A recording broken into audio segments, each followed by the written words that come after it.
So good afternoon, everyone. I'm Barb Cardell, and I am the training director with PWN USA. One of our really exciting projects that we've been working on this last year and a half has been the RISE Training Academy, which is Resist, Inspires, and Sustain through Education, which is a trans training of the trainer programs, so we can have our experts trained up and ready to present in HIV and HIV adjacent spaces. In the upcoming months, we actually will see our trainers be listed on our PWN website as our expert trainers, and also will support them to go out and be doing additional trainings in the community.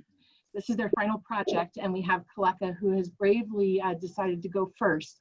So I am going to go ahead and introduce Keleka Kaneaiakala, who is one of our up-and-coming trainers. And Keleka, it's all over to you. Thank you so much, Barb. Aloha and good afternoon, everyone. Thank you for coming to our presentation. Today's presentation is titled Coming a Full Circle, Native Hawaiian Culture, Trans Inclusion, and Cultural Humility in HIV Spaces. My name is Keleka Kaneaiakala. My pronouns are she, her, and hers.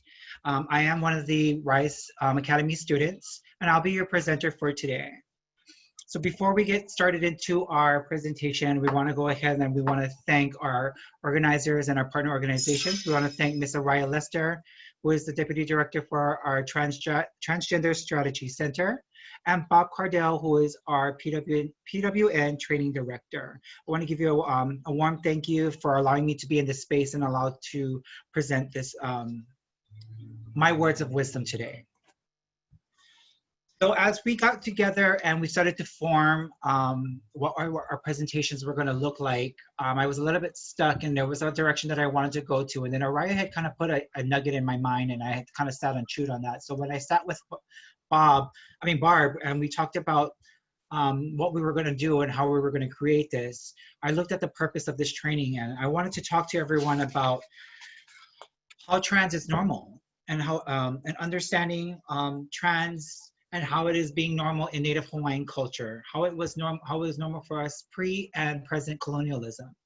I also wanted to touch up and share about what trans looks like in the Polynesian Triangle, just a brief show that, you know, we existed, we were here from the beginning. Also to understand and to respect and identify the similarities between people and how they can actually relate to people of trans experience. I also wanted to show you how HIV has impacted Native Hawaiians and Hawaii as itself, and also Native Hawaiian trends where we are in the present. So after this presentation, my goal, my learning objective is hoping that each participant will be able to describe, identify, engage, evaluate, see, and understand, describing transgender terms and how they show up in Native Hawaiian cultures, identifying the impact of Native Hawaiians from colonialism, engaging within unique Native Hawaiian cultures and our special role as trans, evaluating how transgender people, how we've been isolated from the personal world and from our culture, and also seeing the connections between cisgender women and women of trans experience. And last but not least, understanding the impact of HIV in, within Native Hawaiians in Hawaii. When I first started the title of the presentation working with Barb, it initially was Native Hawaiians, Trans Inclusion, and Cultural Competency. And as I started to look for the content and I started to really do some research on some of the work, I realized that competency was not something that sat within me. It was not, for me as an individual, when I work with my community, it was never about being competent. It was always about having that humility. And so I decided to change it to, instead of cultural competency, more as of cultural humility, because it sat right with me. And when we look at cultural humility, this is the on the bottom half, if you look, it's a perfect example of cultural humility being different from other cultural-based trainings, ideal because it focuses on self-humility rather than achieving a state of knowledge. So I'll give you an example. When you look at cultural competency, it is saying, let's say I took a training class a training course in LGBTQ. And because I took that training course in LGBTQ community, now I know everything about them. And that would be considered cultural competency. Now I understand having that knowledge. And when you look at cultural humility would be that, yes, I may have took a class, a training in the LGBTQ community, and I might know just a little bit of the LGBTQ community. But what I need to do is I need to remain open, honor and respect their beliefs, because I might not know everything about it.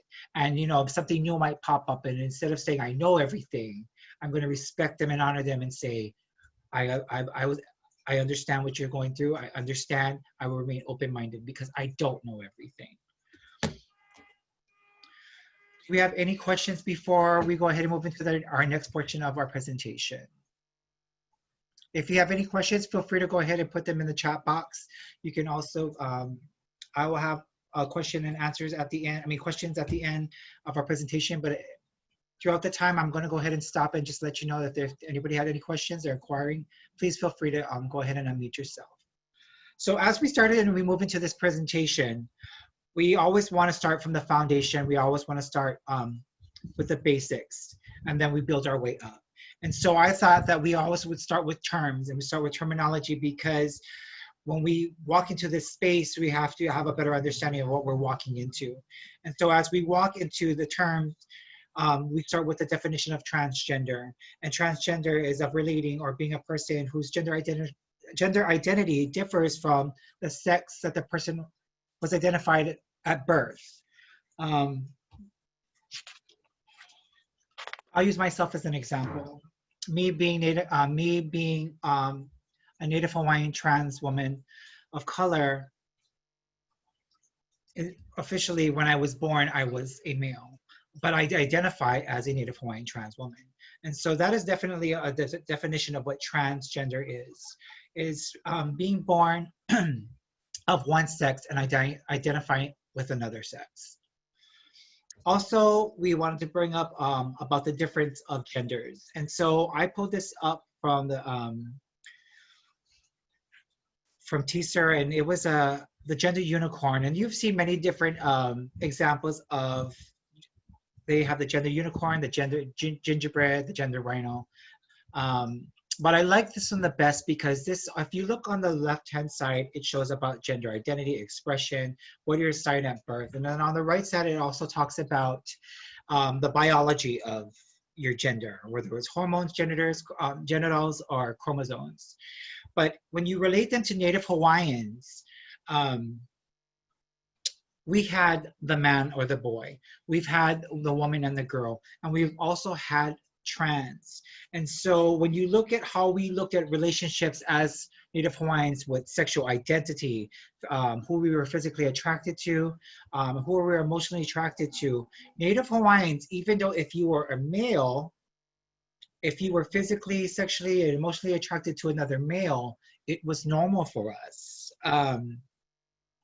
If you were a female, the same thing went with, if you were attracted to a female, physically, emotionally, it was considered normal. You could call us, some people would say that we were a bisexual culture. And then some people would also say that in some ways that you could consider us a form of non-binary, where we didn't look at each other's gender when it came to how we felt or who we were attracted to, or who we were attracted to sexually as well. And so I love to use this as an example when it comes to describing Native Hawaiians. Also, we will look at terminology. So in Native Hawaiian language, when we talked about, as I talked about a woman being attracted to a woman or a man being attracted to a man, the name for that in Hawaiian was either noho or moi aikane. So noho is to cohabit as a male with a male or female with a female. And then we have the terminology for the which everything would fall under that trans umbrella, which was Mahu. And Mahu is, you can look at Mahu as a man who assimilates his manners, a man who dresses up and lives their life as a woman. It could also be a person with both sexual organs. So Native Hawaiians, when somebody was born intersex, they were considered Mahu. If you lived your life as a woman being born a male, or female being born female and living as a male, you were Mahu. It was considered being the homosexual of either sex. And we'll get a little bit more into that as we move through this presentation. And also, when you look at our cultural terminology in the Polynesian Pacific. So this is the Polynesian Triangle that I was talking about. If you notice that the pictures that I have in the background are pictures of Mahu in their cultural part in the Polynesian Triangle. So on the left we have the Mahu on the top right. On the right top we have the Samoan, and then we have Tahiti on the bottom right, and Tonga on the bottom left. So if you look, there are several different names of the Polynesian Triangle, and so these names here, or these islands here, are the most common islands in our Polynesian Triangle. So Tahiti has, they call Mahu would be the Rai or the Mahu Wahine. Samoa is the Fa'afafine. Fiji would be the Fakase Leva Leva. Mari would be the Wakawahine or Takateputi. Tonga has the Fakaleti, the Fakalati, and the Fakafafine. And Cook Islands also Akawahine, and of course Hawaii is Mahu. Now if you ever noticed about the language, how it all seems a little bit similar, initially within the Polynesian culture, we initially came from one particular island and migrated out. So when I show you these names and I show you these pictures, it was to let you know that within our culture, the Polynesian culture, if we had a name for trans people, there was a place, there was a role for them in our culture. So why should it be erased if we were there from the beginning? So as we move into our culture and our history, I'm going to play this short little video by Kumuhina. And Kumuhina is one of our very well-known Native Hawaiian practitioners, activists, and teachers. And it would give you a little brief idea of what Mahu looked like pre and present colonialism.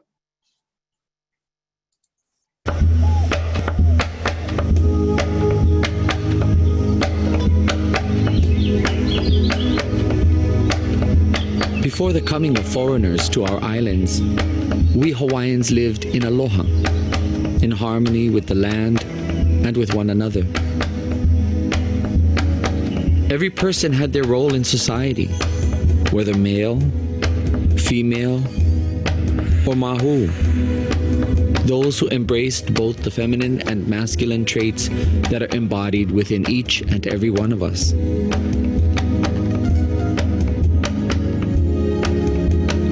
Mahu were valued and respected as caretakers, healers, and teachers of ancient traditions. We passed on sacred knowledge from one generation to the next through hula, chant, and other forms of wisdom.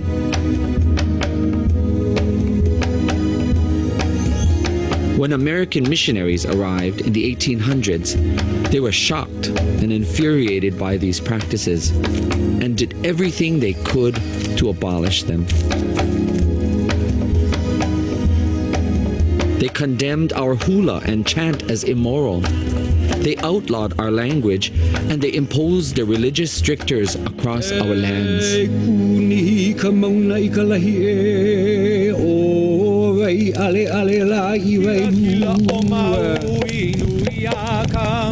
But we Hawaiians are a steadfast and resilient people. And so, despite 200 years of colonization and repression, we are still here. Kila kila o Maui nui a kama Kamalala valu aina o kulu e Aloha e pilani e.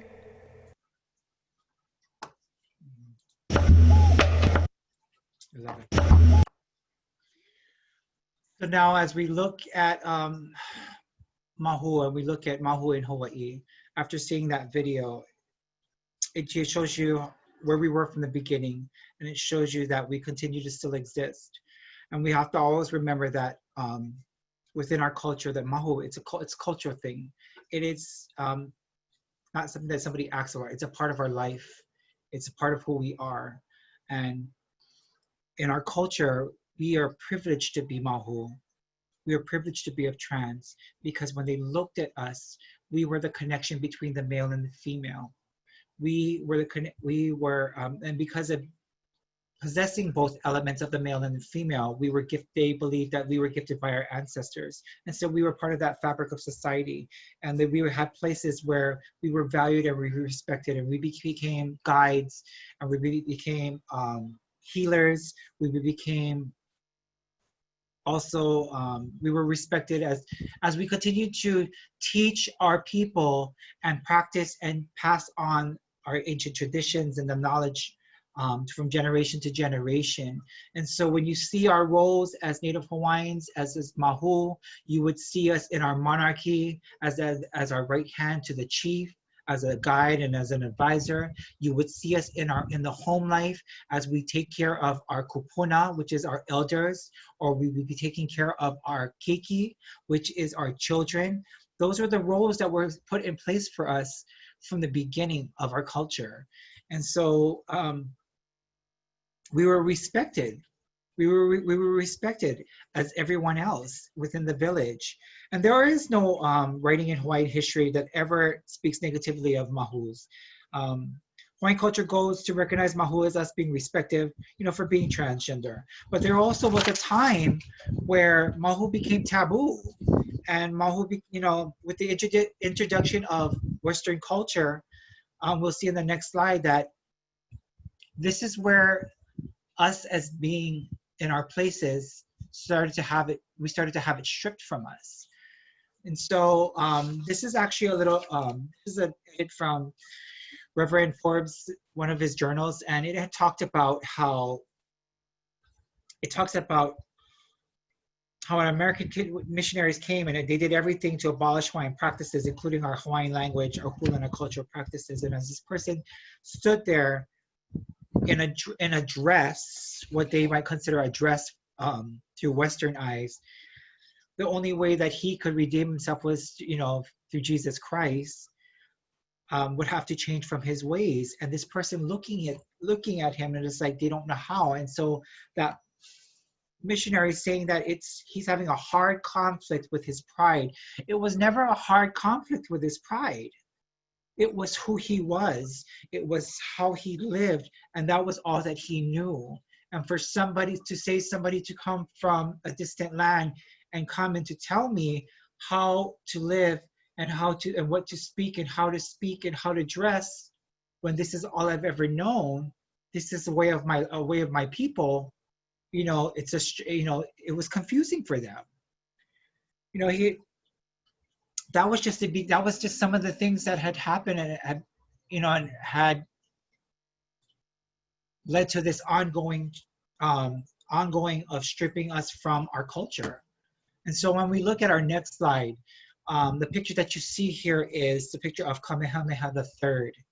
And Kamehameha III was the first monarch in our Hawaiian monarchy to create a Hawaiian school. It was, but in the Hawaiian school that he had created, Hawaiian language was the first language that we spoke. So as he taught them education, it was through our native tongue. Everything was done through our native language, through our culture. And then as economic and foreign influences, politics and stepped into place, they had to change it. They had pressured him to change it. And so to speak Native Hawaiian was to be abolished. It was to be what we would call kapu, or forbidden, because foreign people kept coming to our land and they didn't understand our language. And so as we continue to progress, we've had such things happen where if you were speaking Native Hawaiian in public with your families, you would be punished. And so what developed was a sense of, with Native Hawaiians, is that we had to start keeping things to ourselves, that we didn't talk about what goes on inside our household or outside our household because we didn't want to shame our families, because something as simple as speaking your native tongue and being punished for it brought shame to your family. And that moved on within our generations. And eventually, you know, Hawaii was overthrown. The United States eventually had illegally took over our land. And with that going, it just so happens that today, on the 21st, today is admissions day for Hawaii. So when Hawaii actually became a state. So I just had to laugh about that. But as I said, little by little, we started to have the things stripped from us, and a new way of living was being taught to us, willingly and unwillingly. So as we look at the trans person, or being able to connect to the male and the female, we like to call it the ku and the hina. And so ku and hina being our two of our ancestral gods. Ku being the husband, the male, hina being the female or the wife. When we look at Mahu, we were valued, like I said, we were valued and respected as being an asset because we possessed both of these elements. We were able to embrace the qualities, and so that was our role, and that role was stripped from us. When you look at myself, and you look at for myself, and I look at my ku and my hina side. My ku is my left side because my ku is my strong arm. My writing arm is my ku, and my feminine side is my hina, which is on my right hand side. But before we get into our local history, I want to these pictures that you do see on top here, as the term Mahu became taboo, and as it moved into a negative content, the only time that you would see Mahu be present was in spaces like working in bars, drag bars, gay bars. That's the only place that you would see them. You would see them doing sex work because though our way of living was changed. The way that they looked at us was changed, and we were looked down upon. And so these pictures that you see are actually from one of our oldest clubs in the 70s, from the 70s to the 80s. It was called the Glades. And if you listen to our kupuna talk about the Glades back in the days, and that was their refuge, if you worked for the Glades and you were Mahu, you were transgender, you had to wear this name, a badge. If you worked for the Glades, they had their own badge that said, I was a boy. And if you were trans in the 70s and in the 80s, and you were living your life as a woman or as a trans man, you had to wear a badge out in public that said, I was a man, I was a woman, so that people wouldn't get confused or get the wrong idea of what they were looking at. And you know, some people could say that is the right thing to do, but to degrade somebody from living their truth and living their life is very horrible. And so as we looked at Hawaiian history, we look at our history, we look at where we came from pre-colonial, and how things got stripped away as us as Native Hawaiians, as us as Mahu, as trans, and how we moved more towards the present, how things didn't look very well for us. But as we move into our local history, we were still present no matter what. And with us being present became Mahu Wahine. And so we've already heard about Mahu, and like I said, as a negative content, but now let's look at Mahu Wahine. And we already know that Mahu is a cultural term. We also know that it was taboo and it was used in a negative way towards transgender people. So growing up, people who were Mahu hated that word, hated that name. And so, because it was like looking down on us. But in 2003, Ashliana Havelu and Hinale Moana created what was called Kuleana Mamo. And Kuleana Mamo was formerly known as Keola Mamo.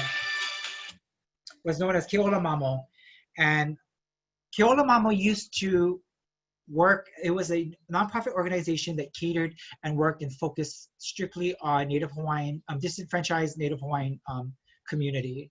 And as they worked in that Native Hawaiian community, Ashiana started to see a lot of the Mahu walk through those doors, and seeing them come through those doors and not having the support and not having the space for them, she looked at it and she started to shift the focus of Keola Mamo, thus creating Kuleana Mamo, where they started to work with Native Hawaiian trans people. They didn't stop working with Native Hawaiians, but they also took in and brought in the Native Hawaiian trans women and started to build them up and create this space and build capacity with them. And before being able to build capacity, they had to start from the beginning, and they had to look at the name that was so negatively given to them, Mahu. And so what they did was they took that terminology and they embraced it, and they turned it and took the power back and brought it back into the place where we belong and where we should have been, and created thus the Mahu wahine. And let's not forget about our trans men, because with trans men, they have always existed. They've always blended and always have been out of sight, out of mind. And so when she had created the Mahu wahine and brought that terminology back into a place of where we were from the beginning, before colonialism, we also brought Mahu Kane back too, because we needed to empower our Mahu and let them know that we were here from the beginning. We are not going to go nowhere, and we will continue to move within our culture, and we will continue to thrive, thus empowering us to move to the next step. But unfortunately, as funding comes and goes, Kuleana Mamo was forced to close its doors. And because the doors were closed, some would say that hope was lost for our Mahu community. But because they had built capacity, they had built space and trained leaders throughout Kuleana Mamo, other organizations had formed. And so as we look at this next slide, we see which is called the Kuana Project. And the Kuana Project is the legacy of Kuleana Mamo, continuing to service, support sisterhood and brotherhood, and continue to support our Native Hawaiians. And if this picture that you look at, this was from our Christmas, this is for how's this Christmas, and it's sunny at the beach. But these are our leaders that we have trained and we have raised and built capacity in the Kuana Project to go out there and to sit at decision-making tables, to go out there and continue to thrive as a Hawaiian community, and to not let people make decisions for us, because we were the subject matter experts of what we needed as being Mahu, as being Native Hawaiian. And then also we have the Mana Mahu. And I'll share a little bit about the Mana Mahu. These pictures that you see here, you'll see some of our leaders on that are pictured here. Some of them you might know on a national level. Mana Mahu was formed from the Kuana Project.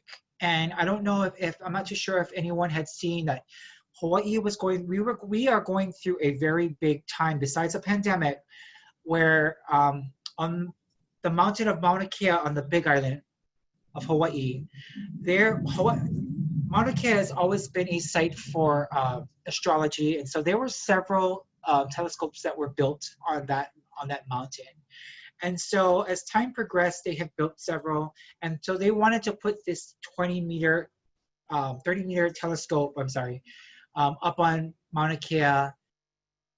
And us as Native Hawaiians, that land is very spiritual for us. The land that we walk on, the wind that blows, the air that we breathe, the water that we go into is very spiritual for us. It is part of our culture, it's part of our livelihood, and we do not take those elements for granted. And so we respect our land, we respect our Aina. And so as they decided to go ahead and build this telescope, they failed to let the Native Hawaiian culture know, just as they've done throughout time, that they were going to do these things. And we decided to rise up as Native Hawaiians and to start a movement, because we were tired of our lands being desecrated. We were tired of them restricting us from doing our cultural practices on our cultural land and where we belong and where we were before everyone else came. And so Kuana Project had a meeting with all of our Mahu, and they rounded us all up, and we had formed what was called the Mana Mahu, and we used our capabilities, and we used our skills to reach out to other Native Hawaiians, to other organizations, to other Mahu who weren't a part of us, and to let them know to shine, to show up for your people, to stand in abundance, to move forward. Because why? We were people first, but we are, and this is our land, and this is we are tired of having our land destroyed. And so Mana Mahu formed, and we created this space where we were able to form a big kapu aloha peaceful protest to stand in what we believed in. Because we have several telescopes that sit on top of that mountain. And it's not so bad if you was to put another telescope on the mountain. But out of the several telescopes, 90% of those telescopes are abandoned or not being used. And when they wanted to put this other telescope on there, they wanted to blow up half of the mountain in order to have it sit correctly. And so when you damage our land, it is different from you just putting something on there. That yes, would benefit and educate our people, would help us to thrive. But when you damage the land, you're taking a part from us. And so that we were not about to have that. So Mana Mahu, we came, we were present, we thrive, and we are here. As we move on to the next portion of our presentation, we're going to talk about Native Hawaiian. We're going to talk about HIV and what it looks like in Hawaii. Of course, Hawaii, we live on an island, but we are living on multiple islands. As we looked up as the 50th state, we're split up into 4 different counties. And so what you're looking at here is our Hawaii AIDS surveillance, our annual report of 2018 of all diagnoses of HIV and AIDS infections. So when you look at Native Hawaiians on the bottom portion over here, race, it's going to show you the count that we've had between 1983 and 2018. And yes, our numbers might seem small, but also we have to look at it as Hawaii has been very, very good at dealing with this virus and being proactive in educating our communities, educating our cultures, and why it's important to get tested. And at first, in the beginning, you notice if you look at 1983, 2013, the numbers might be a little bit high, but that is a cumulative of over a bunch of years. Native Hawaiians because we were raised that it was shame to talk about the things that go on in and out of our household and the things that we did, and we didn't want to shame our family, but sometimes they would come and get tested and they wouldn't even stay for their results, or they wouldn't even get tested. And when we look at this, our annual report, you notice there's only male and female of this report, and we've been working really hard to bring inclusion into it. And so as we move to the next slide, I will show you that Hawaii is split, like I said, Hawaii is split into 4 different counties. And on the left-hand side, we'll show all diagnoses of HIV infections, and then stage 3, which would be full-blown AIDS on each island. But if you notice on the right-hand side, we have data today. It shows we do have transgender data. And like I said, even though our numbers are low, and you looked at the Hawaiian, the Native Hawaiians as being low, Hawaii is a very huge melting pot. And so some Hawaiians will identify as multiple races. So when if I go back real quick, you'll see on the bottom it says multiple races. So part of those multiple races, a good portion of it is Native Hawaiians. 11% of Native Hawaiians make up the HIV population, but if you add the multiple races, we actually take up to 17% of Hawaii's population with HIV.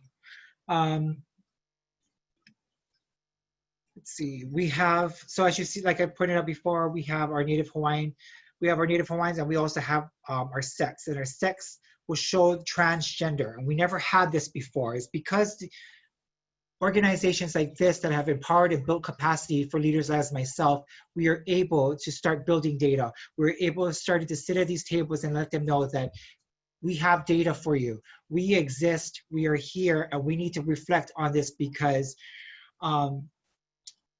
DOH, or Department of Health in Hawaii, they have been very accommodating to us and open to us sharing our data with them, that we're able to expand and to grow and to better show inclusion of what Hawaii looks like for HIV. As we move on to the next stage, we talk about connection to all women. We talk about our similarities, our struggle, education, our health. And you know, some women will say that they are unable to connect or unable to relate. And we actually have a lot that we can relate. We have a lot of similarities and commonalities. And as we look at our commonalities, one example would be like body autonomy. You know, we have the right to bear children. We have the right to have abortions. We have the right to have surgeries. We have a right to taking hormones. As a woman, we have these rights because these are our bodies, and nobody should be able to tell us what we can and what we can't do with our bodies. When we look at diversity as in strength, we have many experiences that we can relate to as women and as trans women as well. We might have unique experiences. The only difference with, some might say, well, I am a mother. And I said, so well, I always bring up this when I do this presentation, when it comes to finding the common ground, is that yes, we do have a lot of similarities. We struggle against a male-dominated world. I understand you're a mother, but there's a difference between a woman and a mother. And a mother is something that you choose to do, but a woman is somebody that you are. And when we look at unity around, we look at, you know, violence, access to care, right-wing attacks. And when I say right-wing attacks, I'm talking about terrorism that's motivated by a variety of different right-wing or fight-right ideologies, prominent by neo-Nazism, anti-government patriot, sovereign citizen beliefs. And then we look at education, and I thought this was really important, and I thought it was really fascinating. And so this was education and employment. And so there was a 40-year study that was done with women compared to men. And so when you look at the average amount of money that a woman earns in their career over 40 years is $900,000 less than of men. Why is that? When we control women's pay, it is $80,000 less. In other words, a woman that works the same job might have the same education, same job title, is making less than a man. Why is that? It's because we live in a male-dominated world. The reason why we don't see trans data in this survey that they did was because there is a lack of data for trans in a 40-year career scale. Because most trans people don't live past 30. And so I thought this was really fascinating, because if women can't even get the same equal pay and the same equal rights of when you're having the same education and the same job title, what makes you think a trans person is able to as well? That's the similarity. That's the commonality. So, which brings me to my other favorite slide, which is, of course, everyone has heard of the equality versus equity. The reason why I chose this slide is because in the world that we live in, they say that everyone is equal. And so if you look at this picture, everybody's at the baseball game, everybody's trying to watch the game, everybody all has an equal block on it, a box to stand on, but these three individuals have three different heights. And so the needs of these three individuals, one out of the three are not being met. So tell me, in an ideal world where equality like this actually would meet everyone's needs. Then you look at equity. And when you look at equity is, some people might need a little bit more of accommodation in order to meet their needs, in order to step into some spaces. And so in this picture, as the shorter people have the blocks to step on. That third individual has the 2 blocks so that they're able to partake of the baseball game. That is what we have been trying to do as leaders, get that equity, try to accommodate so that their voices will be heard, so that their needs will be met. But the reality is the world that we look at is at the bottom left-hand corner. This is the reality that we really, the world that I feel that we live in. And, you know, some might say different. And I think the true solution for this is the liberation portion. If we acknowledge the elephant in the room, if we remove the barriers that go on, that everybody had the same equal opportunity, that everybody had the same privilege and the same access to care, everybody would be able to participate, enjoy, and be able to see the baseball game with no accommodations, no restrictions. That would be the ideal world. And that's, and I feel that, you know, it's important. And with you and me working together, we are able to create this space, little by little, step by step. When we look at the specifics to transgender people, we're going to look at some slides of what it looks like, the specifics for people of Native Hawaiian culture, what we faced here on the islands, and then also what it looks like when it comes to achieving services. So our local trans issues that we face here in Hawaii, as we continue to move as Mahu, as we continue to thrive, because everybody might not see what we see or agree with the way that we live. We still face shame and stigma. We still, when you look at this portion, the bottom portion that says, not at my dining room table. In Native Hawaiian culture, because we have been taught we've been taught a way to live, and colonialism and religion has stepped into these places.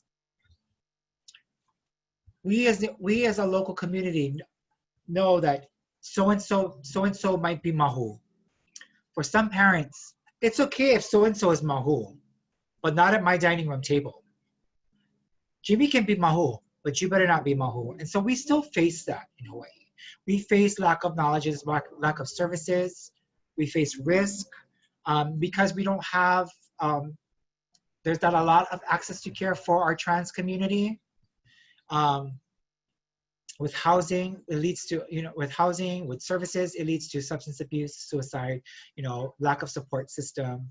It is common for the Native Hawaiian trans community to leave home at a very early age and find their own family, or we like to call it hanai, into a different family because their immediate family might not understand or accept them. When we look at the barriers to them trying to get services, they're too afraid of being judged. They're not being understood, or people say that we don't deserve it.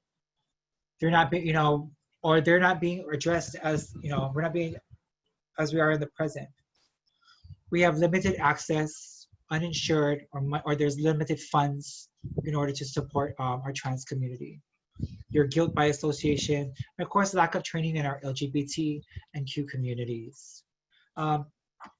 Is there any other barriers that people may have that you may have experienced? That's my question to you. I mean, I remember what it was like when I first got services and how it was a struggle just to get access to medication. So for me being trans, or for me to get services, for me to get onto hormones. Thank God, as we've continued to build leaders, as we continue to move forward and move into these spaces, Hawaii has been able to, we have moved forward where everybody is able to receive services in healthcare. We're still working on our housing, but everybody gets equal healthcare, whether they are of trans or whether they are of cis experience. So our tips are solutions for providing our services. When working with people in our community, especially our trans community, we always want to provide a safe space. We also want to address people by their proper pronouns, and we'll go ahead and talk about pronouns later on in a bit. But we always want to use people first language. Keleka is not living with, Keleka doesn't have AIDS. Keleka is living with HIV. HIV doesn't define who I am as a person. And so we always want to use people first language. We also want to standardize our questions. We also always want to focus on our clients' needs, not on their gender or sexual orientation. It doesn't matter who they do, what they do, and who they do it to. Focus on the need. We always want to employ LGBTQ staff. especially working with our community, because lived experiences, it's easier for our community to connect when there's somebody that they can relate to, somebody that they would be more comfortable in speaking with rather than somebody that has no knowledge or just has the competency of working with an LGBTQ community. Clients should always be client-centered. It should always be about them when you walk through that door and how we meet that need and what is the solutions to overcoming some of the disparities and problems that they go through. And definitely we always tell people to manage your own discomfort, to also to think about your wellness too, as you walk into these spaces, and check your privilege, because as for myself, as I continue to work with my community out there on the streets, I have came into this space that I was not at, I may have not been in the past. And that person that I'm working with, that person that's standing in front of me, might not be in that space that I am in right now. And so I need to check my privilege. I need to remember that they're not in the same space as me. And I need to be mindful, and I need to respect and honor that. I need to have that humility. As we move back to pronouns, you notice we all have different pronouns. We all must acknowledge our community by their pronouns.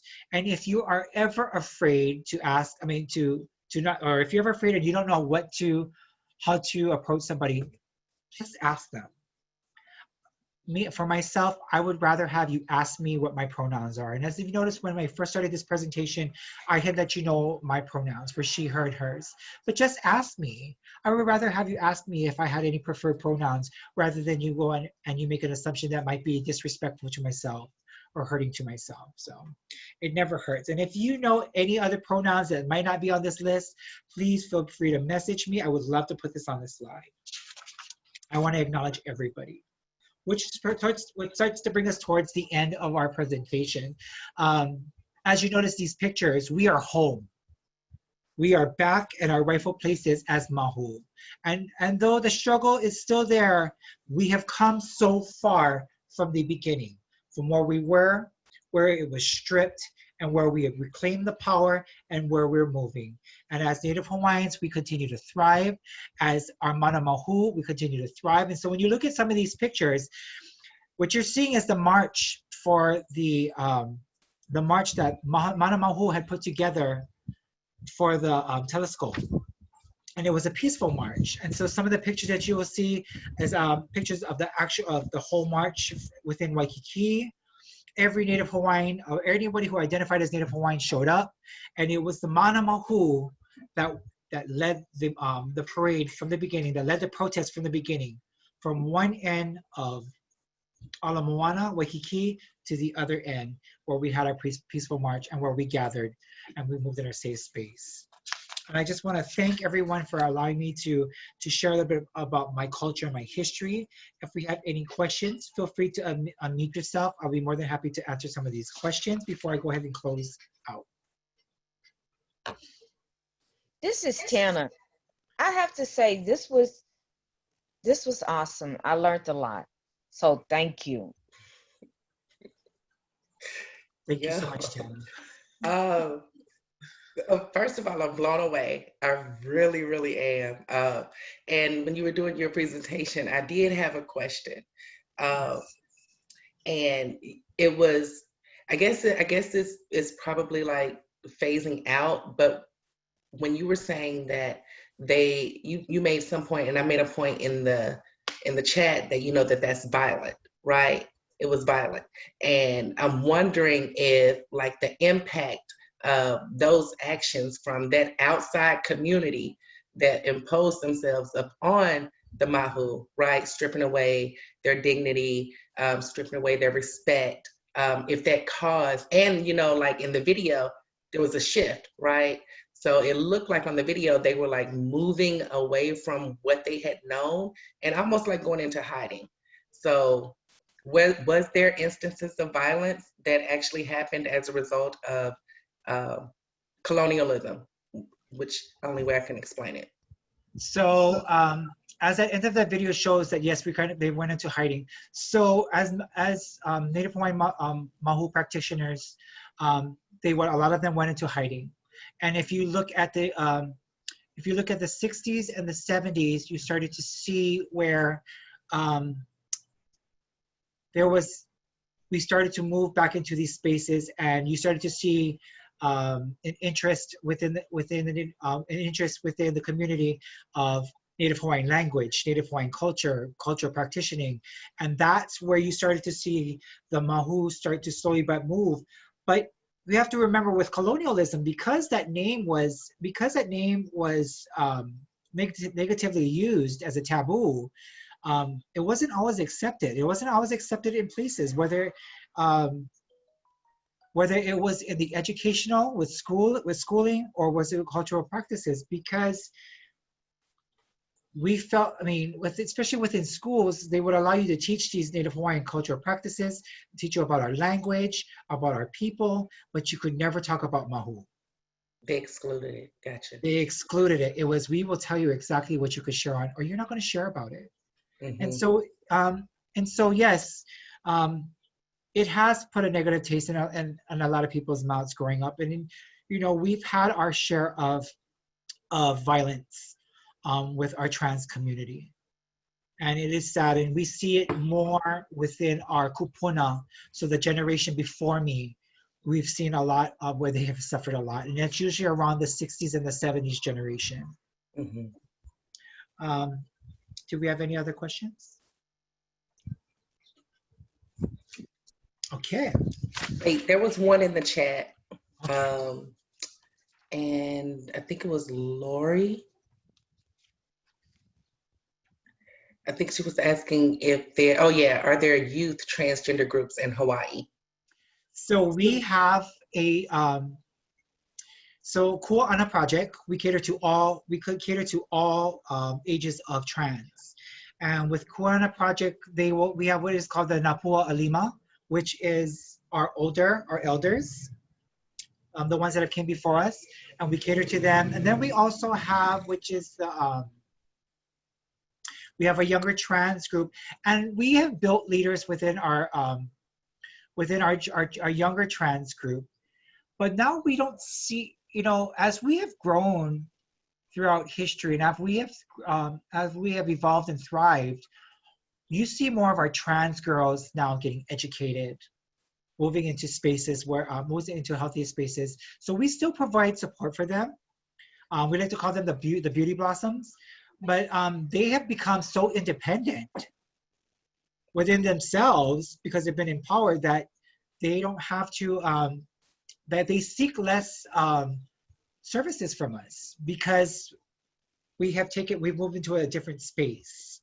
Mm-hmm. Because of the people that before me and the people that stand in this within me have stepped into these roles and into these spaces where we sat at decision-making tables and we fought for these rights and opened these doors, that they haven't had to experience a lot of the things that we've had to experience. And so as we continue, as we go and we close and we end the end of my presentation, I would like everybody to go ahead and to unmute yourself. And I'm going to say 2 words to you. So when I say Eo, I want you to say Eo. When I say Eo, you say Eo. When I say Ea, you say Ea. Okay? So we'll do it on a count of 3. Eo. Eo. Eo.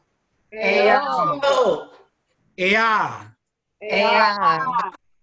My call to action to you today is I want you to please think about how transgender people have been erased from your advocacy work and how you can include them. And when I said that word to you, when I called you and I said Eo, Eo means to call out. So when I called out, you called out. And when I said Ea, I acknowledged you calling out. And when you said Ea, you acknowledged and you called me back out. My name is Keleka, and thank you so much for allowing me to present for you guys today. Thank you. Oh my God. Oh, Keleka, that was remarkable. Wow. All right. 53 minutes. That was awesome.